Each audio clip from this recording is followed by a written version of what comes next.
What's going on, everybody? My name is JJ Valentin. I'm the head of media here at Station Athletics, and I'm here alongside our CEO and founder, Joe Pa. We're back. We are back again. We're trying to do about one podcast a month at this point, and we're here to bring you episode 93.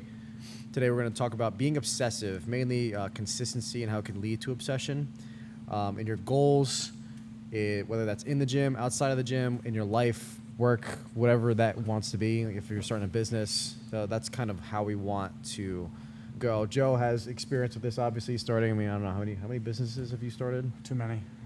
Yeah. Too many. I had to send Joe an invoice. It was like last week, or the week before, and I realized I sent it to the wrong email because I have 4 accounts under him. He goes, "Which LLC is this for?" I'm like, "What work was it for?" It's one of those. Just no one knows what's going on. We're just doing stuff. Yeah, just separate everything. But no, yeah. this is a good topic for you to specifically talk about. No, it is. It's good because it's, and I mean, on your side too, because you can take this from personal life. You could take this from working at home, your exercise. We could talk about just nutrition when it comes to this. There's so many different avenues. Yeah. But the way that I look at this is the headline of this is what? Obsession. Being obsessive, right? yeah. Just being obsessed. And I feel like you got a double-edged sword when you talk about that, because being obsessed can be one extreme to the other, right? I'm always a big balance person of you need to find balance. And whenever I become overly obsessed with things, it doesn't mean you'll have unbelievable success, right? But at what cost? There's always something that happens, right? And you could look at it from a lot of ways. You could be like in business, right? You could be so obsessed with working in business and building things and making money or whatever it is. And then you could neglect little tiny things that you don't realize are such a big thing. Great example is like you could neglect not being home or spending time with your kids, right? There's that, like just a really simple example, right? And then you flip it. Let's go to fitness, right? Yeah. Let's start with fitness, actually. Yeah. Well, yeah, we'll start with That's fitness. where a lot of people relate to. A lot of people will be Let's able look to at it actually talk from, about. I want to look at it from 2 ways on fitness. Let's look at it from traditional bodybuilding, aesthetic, visual fitness, and then let's look at it what we do performance-based, all right? So what I see in the aesthetic world is people are obsessed with building, sculpting muscle bases. Looking perfect. We were just talking about this, right? actually. Yeah. Looking perfect is a great way to put it. And that world in general, to be in the bodybuilding world, even if you compete or don't compete, I can't tell you the amount of people that I've seen that are just like, are so fucking obsessed with a visual presentation. They actually like create like body dysphoria on themselves. Yeah. Where like you could think you're fat and you got abs. Doesn't make any sense.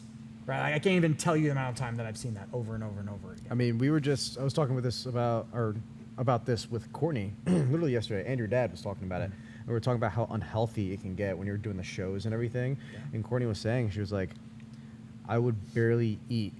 Like beforehand, wouldn't drink water, like almost passing out beforehand, because like you have to look as perfect as you can for the show. And like she would go and like posing in her bikini, and she would be in insane shape. I take my drink, yeah, tastes like chicken. But she was saying how she was in like insane shape, and like her coach would walk up to her and would like just grab all the little flabs of her body, like little pieces of fat, like on her waist, like right above her butt, around her leg. Tighten this. Yeah, it gives you a complex. Yes. Right? It's like it's actually insane on the complex that it gives you. I've never been in the aesthetic world when it comes to that. Honestly, not until more recently I started doing more of it, since like I don't compete competitively like in CrossFit anymore. Because I never had the aesthetic issue, because we did so much performance-based work that I was in like phenomenal shape. So the aesthetic part came with the performance. So I never really considered that being like, oh, I need to work on my chest or my arm, like, because we did so much of it. Like people like become so obsessed with that, like on the bad end of it, being overly obsessed with it, where that's where they start to become unhealthy, and that's where like you're down to like what is like 2 or 3% body fat, like literally on the verge of death. Yeah, you can't sustain it. No, you know? not at all. The rule of thumb is when we discuss body fat percentages with members that are looking at a weight loss journey, once they truly understand that it's not all about losing weight and having a nice balance, we tell most men that an ideal body fat percentage is honestly 14 or 15%. That's like a very, like, visually, you could have abs, you'll have muscle definition. With women, it's a little higher. It's upwards of like 18 to 19%, right? Is kind of like the range that we kind of tell people, like, this is, if you get to this, like, you're in a realm to where, like, you're now in the top 1% of carrying. So, and then if you flip this to performance, Ben Bergeron did this. He was like one of the people that don't know who he was. He was like one of the biggest influences on performance CrossFit programs in the early 2010 plus range. So right when I was competing, like 2014 to 2019, he was probably one of the biggest names in the space. And he used to always talk about how in the performance side, that if you were a guy and you weren't competing at a sub 9%, I believe it was 8 or 9% body fat, you were just working out with a weight vest on. That's what he would say. So that was a big change. And then you look at that, and then that's where you saw like a huge component change in the performance side on the nutrition, right? It was just like people would just outwork and work and work and work, but it was like, but no one really truly understood the nutrition side of it. And that was like a very eye-opening thing for a lot of athletes. And now these guys and girls are competing at sub 10% body fat, all of them, even the women. That's hard to maintain for a woman too. I don't know if you saw, I forgot the name of the YouTuber, but he just came out with a video like talking about all the different body fat percentages and what it actually looks like. Yeah. And he was saying how like even that can vary. So like right now I'm sitting at, when I did my last InBody, I was like 12% body fat. But I don't look, like in my mind, I don't think I look 12% body fat. And I've seen other people who are at 12% body fat who have like visible like a visible six pack. They like are much more shredded, but their fat is in other places of their body. I'm like, I don't look like that, and I'm technically the same. Yeah, body it depends because everyone holds it differently. Yeah, because honestly, like, dude, like I float right now between 13 and 14%. Yeah, and you get more abs than me. Yeah, I just have the 4-pack. I've never had the bottom abs. Never had those bottom abs. No. But yeah, let's kind of circle back to that. So it's like, so we go back to the aesthetic side. You have to find a balance, right? Because it's always going to affect something else, right? And you don't want to give yourself complexes. You don't want to give yourself, and there's nothing wrong with bodybuilding. I think it's like a fantastic thing. Longevity-wise, what I've been, now that I'll be 38 in August, is I'm in a point now to where it's like, give you an example. On Tuesday, there was front squats, I think. Yes. Right? Pause front squats. Pause front squats. Yeah. It was Monday or Tuesday. I'm not doing pause front squats anymore because it messes my legs up. My knees are beaten up from so much hinging motion. So I've been avoiding certain movements for like a while now. And I've been supplementing bodybuilding with it. I'll go in the back, I'll use the cable machine, I'll do dumbbell work, I'll do stationary presses, and I'll do things, right? But for me, the purpose of that has become, I want to continue to be able to do CrossFit style classes or group training classes for as long as I physically can, right? So my way around that is, Joe doesn't need to front squat 430 pounds anymore. Joe doesn't need a back squat and work off of 490 pounds anymore, right? We did cleans the other day and they were light. Joe's not working off of his numbers. I'm working out of much lower numbers just to go through the motions, keep the flexibility, the range of motion, and keep moving. Just keep moving, right? And that was very difficult for me to do because I had to remove the competitive piece of it and not really care about like, oh, I should do this at 205 pounds if we're snatching, but instead I'm going to do it at 165 and be okay with it. Yeah. Right. It's that's been the biggest change for me. And, that I know has helped me a lot. And again, not being obsessive with the leaderboard and not being obsessive with am I still really competitive on my times? Yeah, but like if Rich beats me, okay. If people in the gym, if Victoria or one of these people beat me, do I like talk shit? Like, oh, like, yeah, like, but like, it doesn't like, I'm not so obsessive to where it's like, I'm going to allow it to bother me anymore. Let's talk about how you got to this point then. Let's talk about like what starts obsession, mainly how consistency builds into that. Because obviously like you don't just like walk into something and just instantly become obsessed with it, right? Like you try it out once and you tend to like it. And it starts to turn into more. You're doing it more and more again. All of a sudden you find yourself doing it 5-6 times a week. And then you're like, man, I need to keep going. And sometimes you feel like you go to the gym, you don't do enough. This is going to be more relatable for you because of like high school and college, collegiate This sports. is like where I'm at right now. This is where we talked about. In a different podcast, we spoke briefly on this.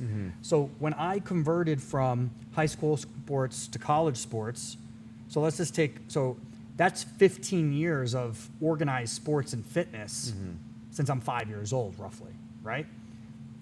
So then when that was over, I had zero motivation to go back into the gym for aesthetics, because to me, I was like, oh, I don't really want to do this. This is boring. It's boring. Even now, dude, I Yeah. gotta like fucking put my phone away when I like do bodybuilding, because it's like it's slow and boring to me, right? It just is what it is. That's why I give people kudos when they like go in and they like rock out and they do their thing when Locked it in comes for like to an hour to an hour and a yeah, half. and they're like just have their music on and they're just going, and it's like I fucking struggle with it.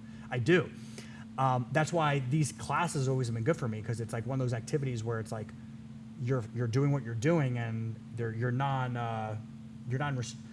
you don't have easy access to your phone or Yeah. work or phone calls, text Distractions, messages, anything like that, distractions, yep. right? It's easy to put the distraction away. It's why I like water sports, like wake surfing and like things like that, because it's like I can't have my phone in my pocket when I'm in the water in the lake. You're not gonna be wake surfing, all of a sudden you get Right? a phone call. Yeah, so that was a big thing for me. So like when I converted and I started trying CrossFit out, CrossFit originally was a supplement for, I was still jumping, I was still pole vaulting.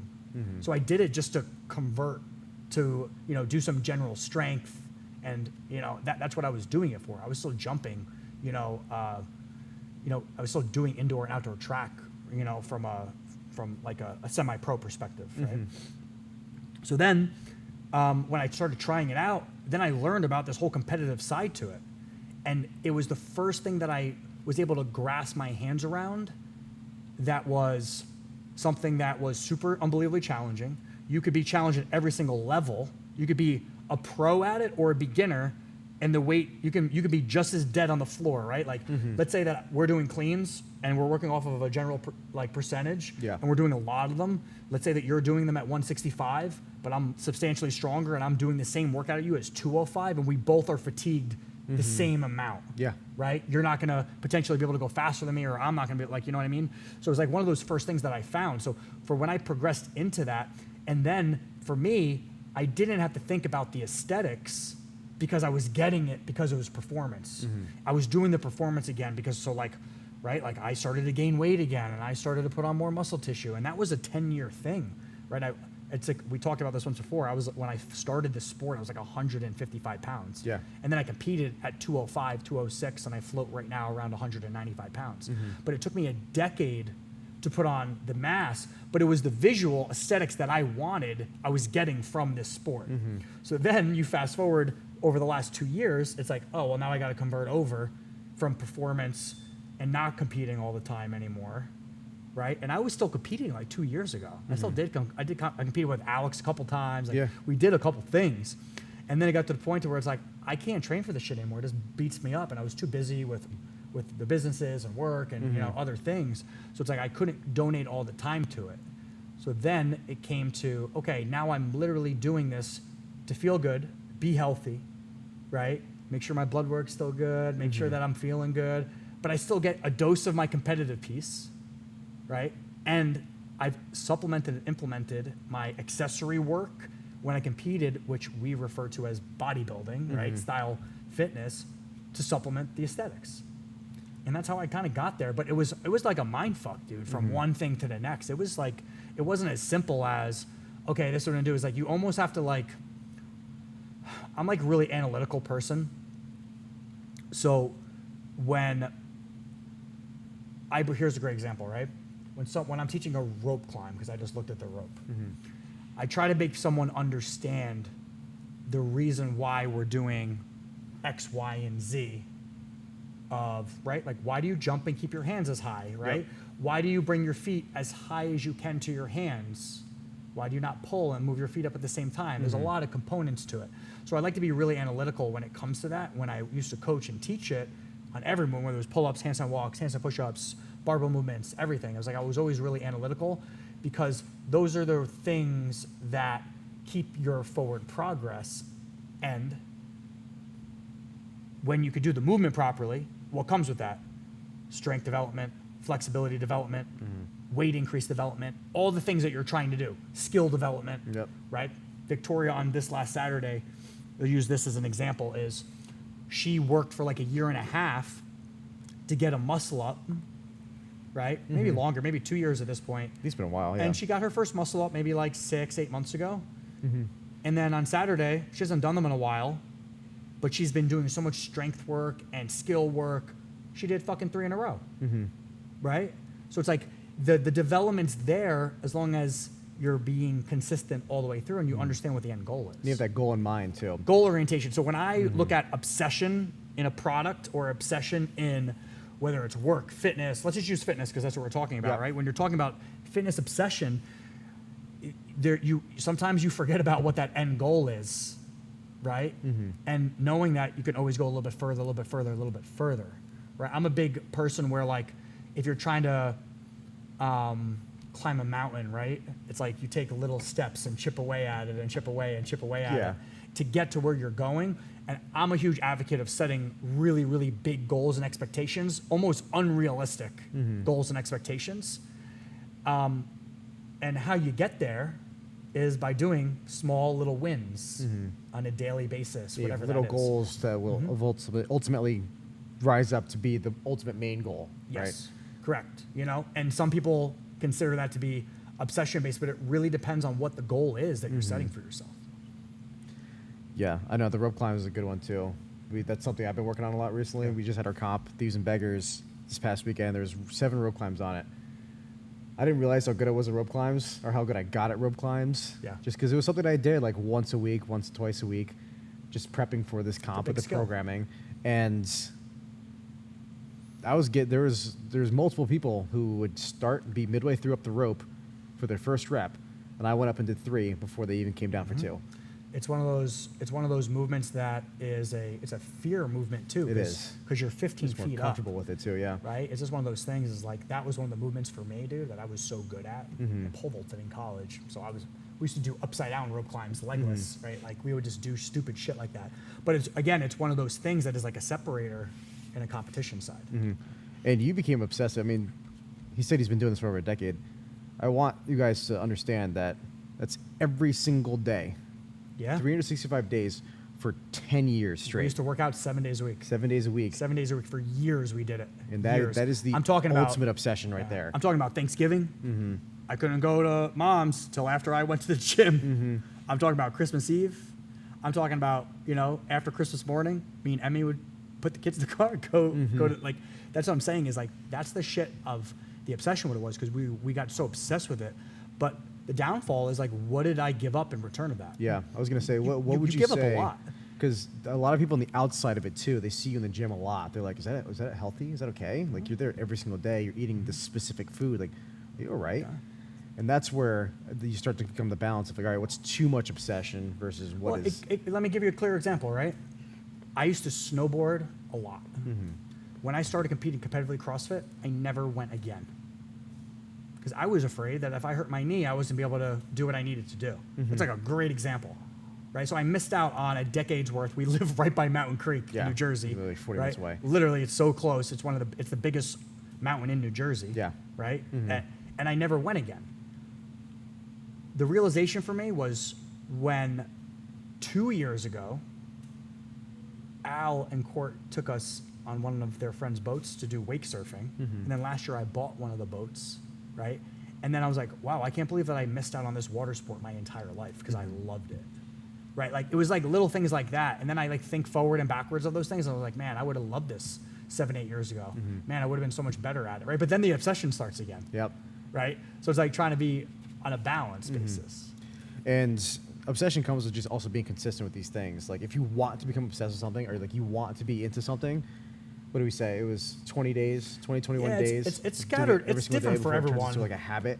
Yeah, it's like the rule of thumb is if you do something consistently for like 2 months, it becomes a habit now in your life. Yep. Like if you wake up and you want to wake up at 6 a.m. every single day or 5:30 or whatever it is, you got to do it for well over a month or two before it becomes like, okay, this is a thing now. Yeah.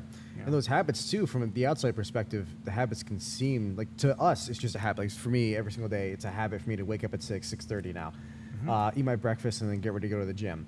I've just done it so many days in a row for so long throughout my entire life that it's just something like I need to go to the gym. I need to do something. And like from the outside perspective, some people can see that as being overly obsessive. You're like, oh, why do you wake up so early for, right?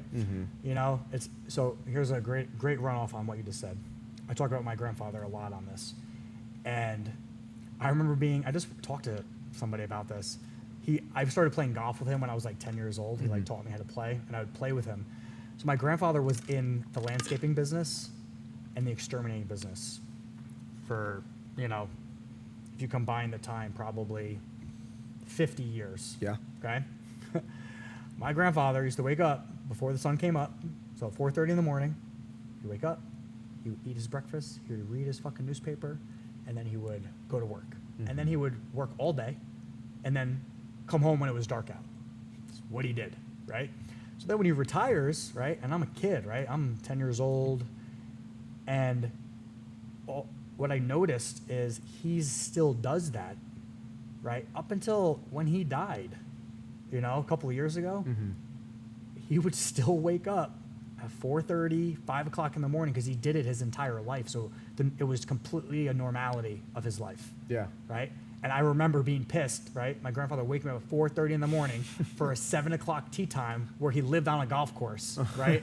But that's just what he did. But he did the same thing. He woke up, he would get dressed, he would eat, he would read his newspaper, he'd drink his coffee, and then he would go. Right? For him, being late was like not an option. So like he was always 30 minutes early to everything.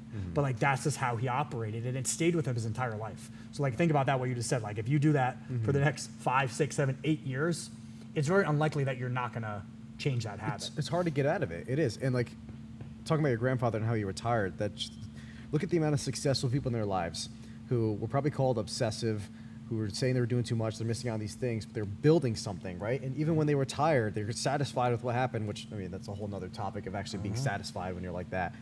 But when they finally retire, they just go back to work. Yep. They just don't work as much.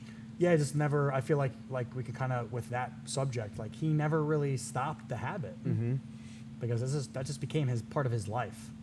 You know, it's so interesting to think about like that. And it's like, let's kind of pivot back to like aesthetic based.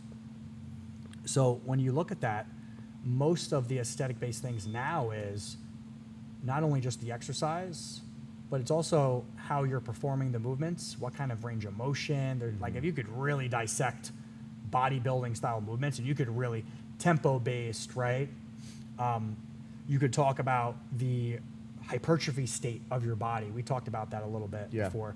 Those of you that don't understand what that is, hypertrophy training is if you're doing 5 by 10, right? So 5 sets of 10 reps of something, you're really only getting the muscle development and growth and progress when you're like almost at your failure reps. Yep. So not the first set, second set, third set. It's really like that 4th and 5th set of you struggling on those last couple reps, right? It's like, and that's where, you know, people get obsessive with that. To reach that goal. And reach that. But now what it's doing is you have like, I use that example as like the nutrition now, because of the way that science has how far it's come, especially nutrition in the last 10 years. It's unbelievable on what you can accomplish with just calorie intake and you know, basic macronutrients, understanding fats, carbs, and proteins.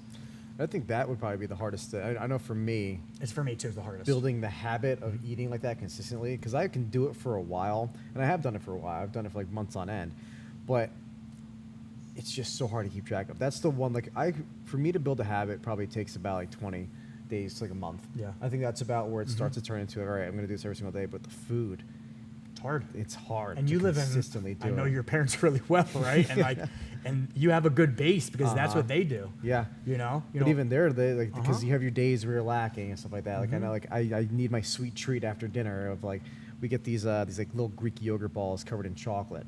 It's literally like 35 calories for one, like 5 grams of sugar. I'm like, I'll pop that and I'm satisfied, but I need something. I know. You know what I mean? And it's just that will end up turning into another thing. And then Tao, me and Tao, when I was away from college, Tao was probably in a little better shape because he was eating a little better. He was eating what my mom and sister were eating. And then I came back and I'm like, where's the pizza? I'm bad, dude, because of my kids. Uh-huh. I like give in, you know, and then like I eat their snacks. Yeah. It's just, you know, but it's tough. The nutrition side is by far the hardest, in my opinion. And that's where you see, in my opinion, and again, this is my opinion, I see way more obsession with food. People that are obsessed with measuring everything in their food. That to me is like what I would label as an extreme. I see people where like they go to the extreme in that category. That can lead to mental disorders too. Yeah, you know, it's like, or like I'm not gonna say who, but it's like there's people that you and I know towards like they won't eat anything when they go out, right? That's not like good. they won't go places, and you know that's really what it is. It's like I can't even tell you the amount of people that I do know that, especially in this world, they'll go and they're like, no, I can't eat anything here, and it's like for me, it's like, dude, fucking live a little bit, right? Exactly. But I'm not in their head. I don't, you don't know if like I have an addictive personality, right? And I get really obsessed with things, and then like I go all in on things, and then I go all in on things. This is how I am, you know. But like you don't know how people mentally handle certain things. Yeah, and I also feel like that being obsessive can be a good thing, obviously. But when it comes to food and nutrition, if you're not going to be like a professional athlete, like eat the freaking cookie. Of you know what I course. mean? Enjoy it a little bit. Like being super obsessed with your stuff, with food, I should say, to where you're measuring every little thing constantly. And if someone's like, oh, have a cupcake, oh, it's like a birthday or something like that, and have like a slice of cake. There's balance. Just eat one. There's balance in everything. I like the, I actually saw this on Instagram a while ago. It was, if I can't get skinny in a day, I can't get fat in a day. Eat the cake. Eat the cake.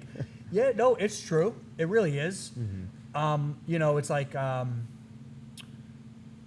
Rocks is big right now. Yeah, it's huge. So this is kind of like my last point on like obsession, right? Of like, and really what this comes down to is finding a balance, right? Find a nice balance. You can totally be all in on something and still have goals, but like understand that like don't allow it to consume your life, right? People have different arguments on that. A lot of people are like, oh, you got to live it, right? Yeah, okay. I can agree with that to an extent because I've done it, right? But it's like, again, like what I said before, it's like at what cost, right? And that's what you have to live with, is that. So since High Rocks is so big right now, you know, people don't, if you look at like your systems, your body systems, your nervous systems, you know, systematic systems that kind of control your body is when you run a race like that, marathon runners, things like that, your nervous system shot for days. And you typically don't feel the effects of it. You'll be sore, but you're not going to feel like you're starting to recover until after 72 hours typically, right? Because of the way that it beats you up. Starts to catch up with you, right? And that's what really people, so what I'm trying to say is like when you get so obsessed with something, that's where like a lot of injuries come from because you'll start to overtrain. Great example is like when Wadapalooza, the fitness festival in Miami, when we used to do that every year, we used to always look at it like, that's when the competition, bro, was Thursday, Friday, Saturday, Sunday. And when you're in the pro division, it was literally 4 days long. I remember one year we had to do a 5K run with a ruck bag. It was something retarded. I think it might have been on like a Wednesday and then we were off the next day. It was something ridiculous. And I remember walking around our Airbnb and I couldn't even move. When I got to Sunday, I was so fucking destroyed. My body was so destroyed that I was like, wow, that was like hard. For me, when we competed team, it was really difficult for me to make it 3 days long in a competition because I was banged up. Yeah.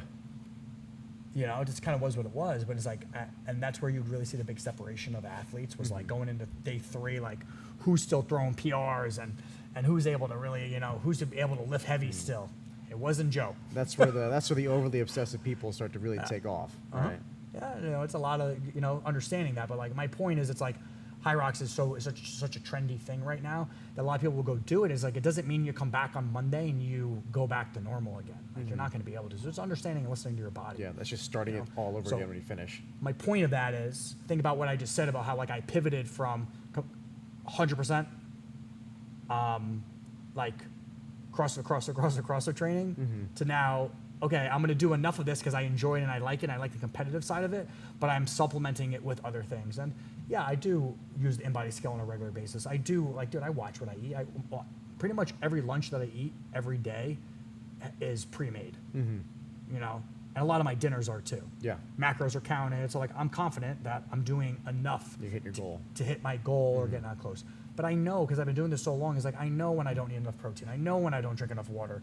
I know when, you know, I need, you know, extra minerals or salt pack. Like you can just, just from years of doing it, because you just understand how your body works. You know, so again, we kind of end on this is like the obsession. Just try to understand what it comes with on both sides. What are you not doing because of that, right? Yeah. Don't be so obsessed with one particular thing at the cost of something else.